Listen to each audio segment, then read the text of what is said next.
In this video, we will go through a few of the key editing elements you may need to use when completing your floor plan. When you click Edit in the top right, you will notice 4 items appear in the bottom left corner of your screen: Add, Turn, Straighten, and Undo. If I click on Turn, it will rotate the floor plan 90 degrees to help orient the plan for better editing and adjustment if needed.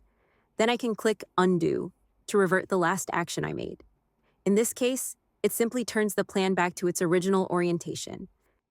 The Add button lets you add additional items to the plan. You can add elements like walls or add another scan to your current floor plan. For example, when we click Solid Wall, the app will attach it to the most likely spot on the plan for you to continue editing.